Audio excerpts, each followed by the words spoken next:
I'm Ray Milland, and welcome to Trails West. Since long before it attained the title of the sport of kings, horse racing has been one of the world's favorite pastimes, and nowhere did it gain greater popularity than in the Old West. This is the story of a fateful Nevada stake race, and the story begins, however, not on the western frontier, but in far-off Virginia, and it's called Half a Loaf.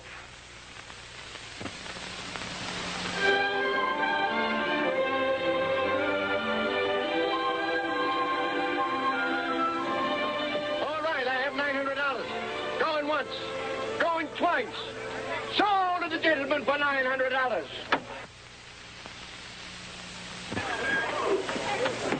Come, gentlemen. Now, just a moment. The sale may not be quite over. I crave your indulgence for just a moment. Now what? Well, there won't be much left after the creditors are paid. I thought you might have changed your mind about Country Squire. Look, we went through all that before. This was my father's favorite horse, and he is not for sale. Well, he's way past his racing prime, and he's lame to boot. You let me worry about that. Besides, I'm taking him as part of my share. All right, gentlemen. All right, the sale is over. I know you gentlemen are anxious to get away, so I'll hurry up with the accounting. He was right, you know, about Squire. I'm willing to gamble my last penny I can get him into shape by the time the track opens. But you don't have much left to gamble with, Greg. And it costs a lot to ship a horse to Saratoga. Well, I'll squeak through. I'll tell you what. I'll pay half of Squire's shipping charges and half his keep till you find out whether that leg clears up. All right, on one condition. What's that? Half of everything I win goes to you. All right. But you get half of all the gold I dig up. Are you still going to sit out for Nevada? That's right. It's a deal. Whatever either of us comes up with, we share and share alike.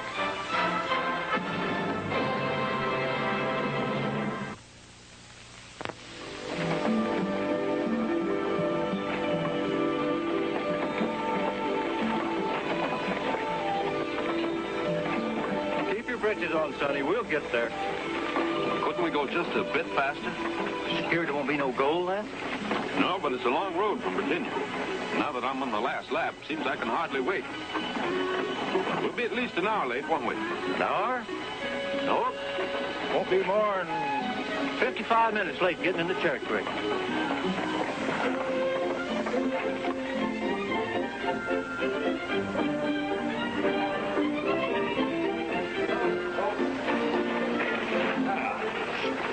Line up, Pee-wee. Give him a good rub down. Yes, sir, Mr. Murdoch. Mr. Murdoch. What's up, Dawson? Well, boys. Hi, Murdoch. Well, we're making up a pool on how late old Charlie will bring in the stage today. Do you want in for $20? Why not? I'll take 55 minutes. Why, shucks. Old Charlie's nearly 55 minutes late already. Oh, I didn't realize what time it was. Well, I guess that's one on me, boys. The stage would have to be practically within hailing distance right now, or I'd lose.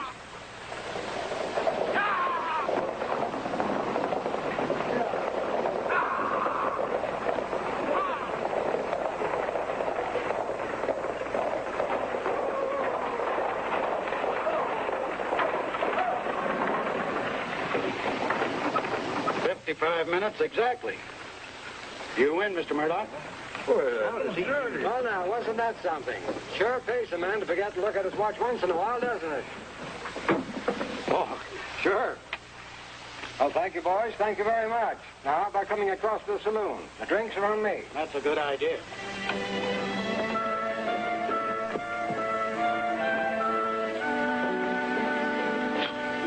You did it again, Pop, after you promised me. Well, I'm sorry, Helen, but I thought I had that Murdoch dead to rights this time. Nobody ever has sure thing Murdoch dead to rights. Look, chances are he had it fixed up with old Charlie to bring the stage in at exactly 55 minutes late. Now, you know that old Charlie wouldn't do a thing like that. Well, he not only would, but he did. Now, ain't I got troubles enough without a stranger butting in? Sorry. Oh, you're not butting in as far as I'm concerned. Look, it's time that the people in Cherry Creek learned a lesson about Sure Thing Murdoch. Why, he's won bets around here about everything from wrestling matches to how many crackers there are in a barrel. Well, that still don't prove that Charlie was in on this. Well, I rode up on the box with him. And he told me we'd be 55 minutes late getting into Cherry Creek. Why, he walked the horses along and then he speeded them up just to make it look natural. Well, that still could be just one of those things. Oh, one of those sure things. All right, have it your own way. Poor Pop. Oh, if you want something, I'd be glad to help you. Well, I'm going prospecting. And I picked out this shovel and, well, the truth is, I'm too green even to know what I need. Well, the mining stuff's all over there. Oh. Well, I see you run the post office here, too. So I sure hope there's a letter for me pretty soon. Oh, sounds important. Your wife? Oh, not married. The best girl? My brother. All the family I got left. Well, if you let me know where your diggings are, well, I'll try to get word to you if a letter comes. That is, if you tell me your name. Oh, sure thing. I mean, Lamont Carlyle.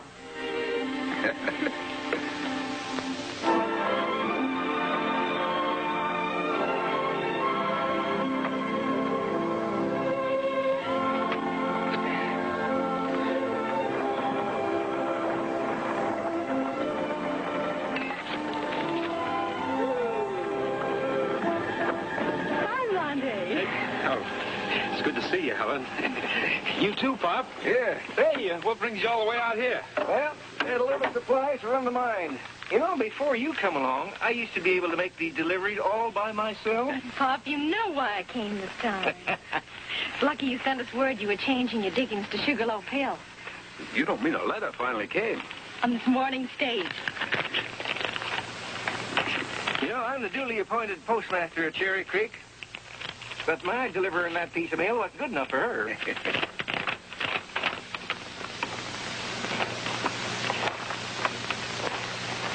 Good news? Well, Squire, that's the thoroughbred I was telling you about. Is almost over his lameness. The very first week of the Saratoga meeting, Greg picked 7 winners. And, What? nothing but losers ever since. In fact, he's flatter than a flapjack. Had to take a job in the stable. Yeah, I wish I could send him a little money. The truth is, I'm almost busted myself. Well, I guess I was dreaming to think I could find a gold mine. Well, wake up and quit dreaming. I think you've been standing on one. A gold mine? Right here, you mean I'm standing on it? Well, what do you expect, Nuggets? I've done a little prospecting in my day. That looks like pay dirt. Just don't stand there. But I... Butts is for billy goats. Get your claim markers up. You can ride into town with us. And bring plenty of those samples for us here.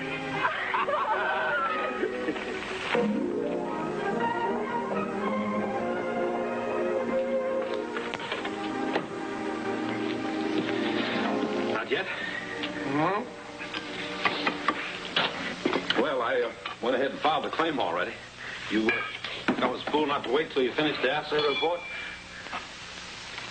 Yes and no. Well, what does that mean? Well, there's gold there, but it ain't high grade. Probably wouldn't run you more than $40 a ton. And you're going to have to move a lot of rock to make it pay. I don't think you'll ever make a go of it alone. Well, I made my brother a half partner in the claim. I already wrote him to come out right away. That won't do much good if all he's got is just muscles. You're going to need a lot of heavy equipment to get that ore out. You're going to need a stamp mill, all of which is going to take a lot of capital. I see. Well, you suppose I could buy it on the strength of this assay report? Oh, you might get backing from any of a dozen different outfits in Denver or maybe even in San Francisco. Well, I couldn't afford the fare there. There's one local man that might be persuaded to loan you the money. You mean you? No, I was referring to Mr. Murdoch. Oh, I see. Well, I'm kind of afraid to do business with him. He's the only man in these parts with the cash you're looking for. So if you don't want to do business with him, you just ain't doing business.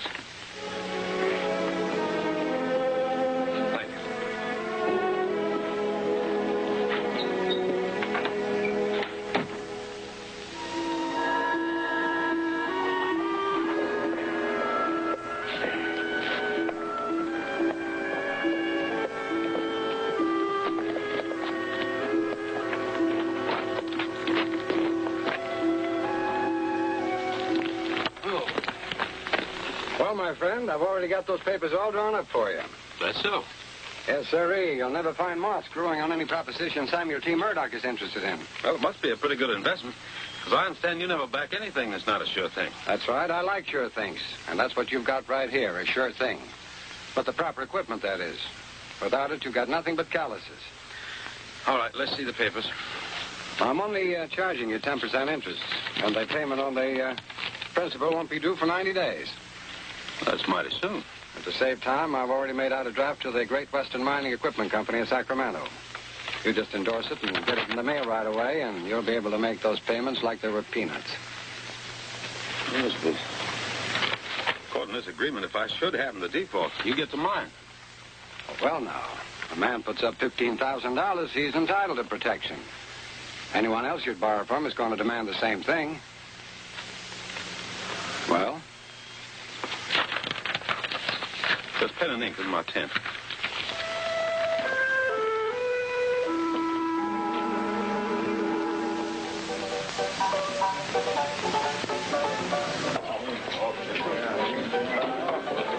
Excuse me.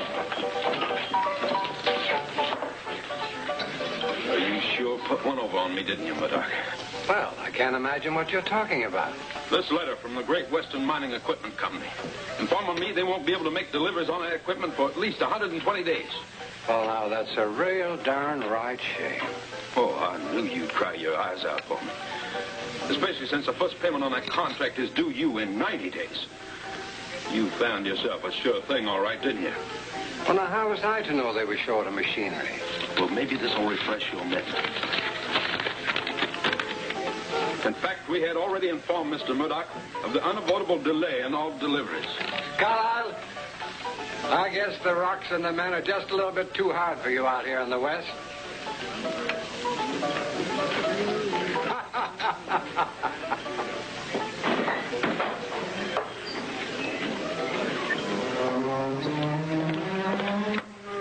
What'd he say? He's actually proud of the way he tricked me. The worst part of it is, it's like he says, all according to law. Well, can't you get your money back and buy the equipment somewhere else? Not a chance. They already cashed the bank draft and entered the order. There must be some law to protect people against a slippery customer like him. No one in this town's ever had the courage to take Murdoch to court. Maybe it's about time someone did.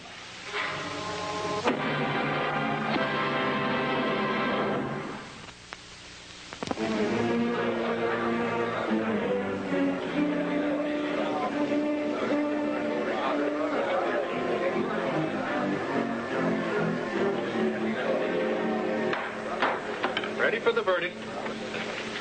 Litigants will rise. The evidence shows that you were deliberately deceived and done in. But we happen to have a principle in law, caveat emptor, which means let the buyer beware. Now, you bought the money, but this court can do nothing about the terms except to urge you to do a little more bewaring the next time you make any deal, particularly with men of the defendant's nature. However, an investigation of the title to the Sugar Loaf mine reveals that Lamont and Gregory Carlisle were not registered as co-owners, but as individual owners of a 50% share apiece. Well, what has that got to do with it? Under the law, Lamont Carlisle had no right to put up his brother's half interest in this mine.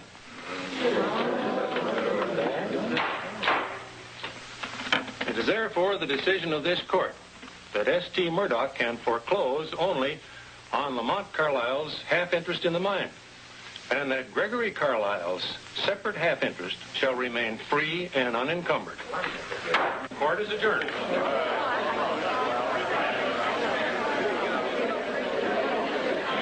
Well, you're pretty slick yourself, ain't you? Call it that if you like. Oh, what I don't like is being in business with your brother. Where is he, anyway? I finally heard from him. He's on his way here. Oh, good. Well, when he shows up, send him around. I never was one to be satisfied with just half a loaf. Well, he'll be here any day, Murdoch. But I wouldn't be too anxious to meet him if I were you.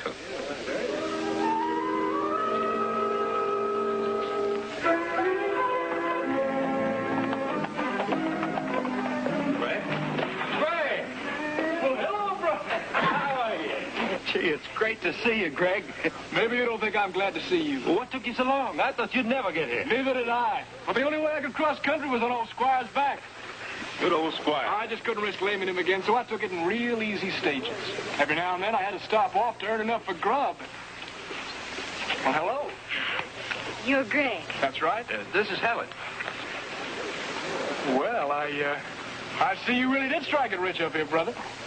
And I don't mean just the Sugarloaf mine. Oh, Greg, listen, about the mine. Out of the way, everybody! Get back! Out of the way! Get back!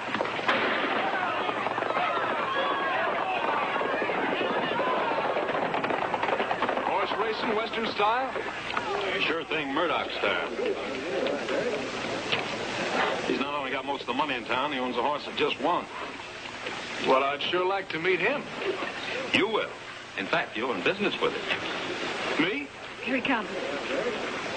Now, this is my brother. Well, the long-lost brother.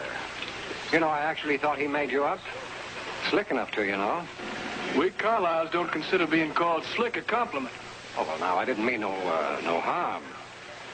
Me, I like everything slick. Men and horses. Never saw a breed like that before. What is he? A thoroughbred. Oh, my mistake, I guess. I never would have picked that horse for a thoroughbred. Listen, Mr. Hank. Greg. You were saying? Never mind. It's too bad he doesn't amount to more. I'm sort of running out of horses to race against Starhill. But, about the mine. Later. My brother and I have some things to talk over first. I'll be over at the saloon. Thoroughbred, eh?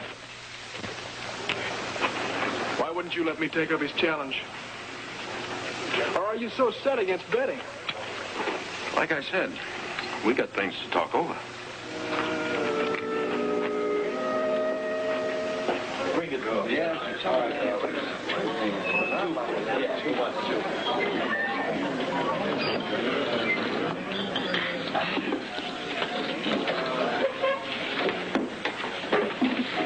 Well, boys, here's to settling our differences. Sounds like you got an idea on the subject. Sure thing. I mean, sign your half of the mine over to me, and I'll give you a percentage on all I take out of there. No. Well, you haven't even asked me what percentage. Don't have to. Why, you'd rig the books so that even the mother lode wouldn't show a profit. You just don't trust me, do you, boys? Well, do you have a better solution to the problem? Yeah. A little stake race. I'll half the mine against yours.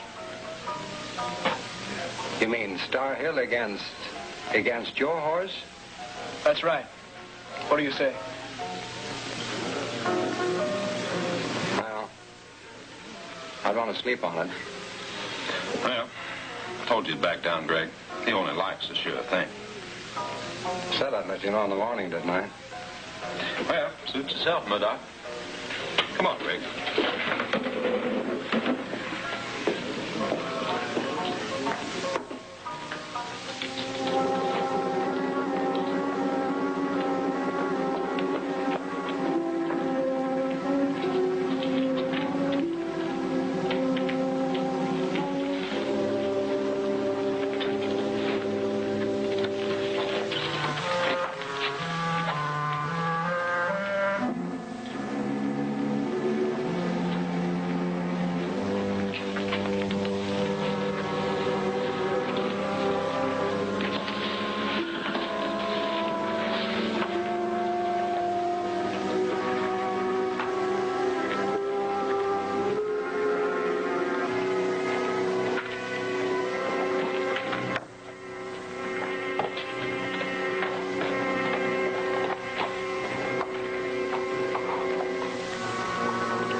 to start, Mr. Murdoch?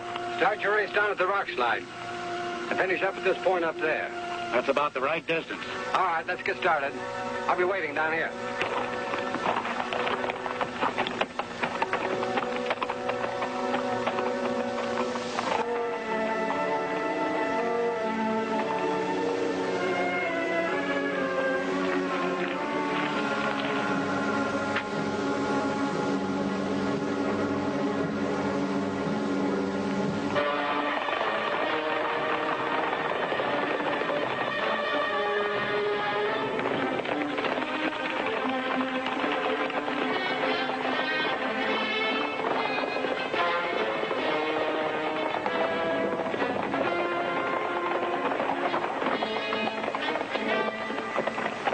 Didn't even have to prod him, Mr. Murdoch. Star Hill had plenty left at the finish. Good. How about that one? I pushed him for all he was worth. He just ain't got it.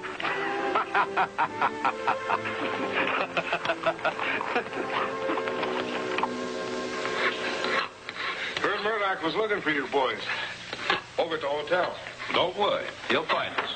Speak of the devil.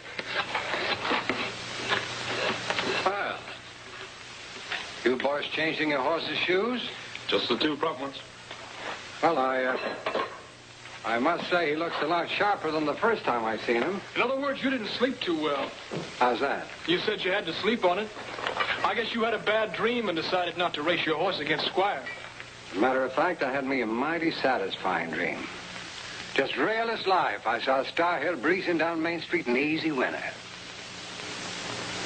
Oh, you can't back down on me now just because you heard the mining equipment is finally arriving. It is. Well, Carlisle never backed down yet. 2 o'clock this afternoon, then? Let's shake on it. Let's put it in writing instead. I already have. A winner gets all of the Sugarloaf mine, and this is something that'll hold up in any court.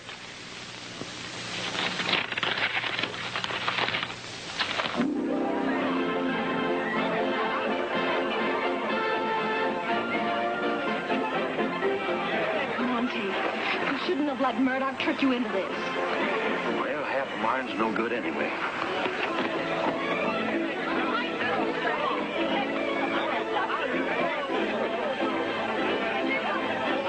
Get ready.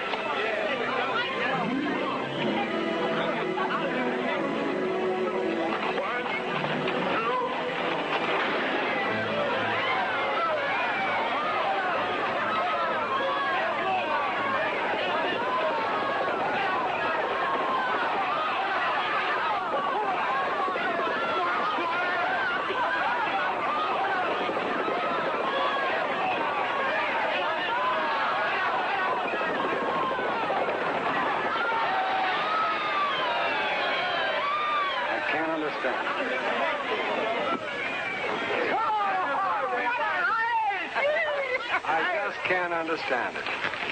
Well, it's not so hard to understand, Murdoch. We just tore a page out of your book. Now, how'd you work it? What'd you do? Well, I knew you'd never make the bet unless you figured it was a sure thing. Which meant that you'd probably kidnap Squire and hold a test race. That still doesn't explain it. This will. We put these heavy shoes, weighing 4 pounds apiece, on Squire's front hooves for your race last night. That slowed him down. And this morning we put the regular shoes back on. Here, nail them up over your mantle. Winning that horse race was only the beginning for the Carlisle brothers. For the Sugarloaf mine became one of the most productive in the history of the Old West.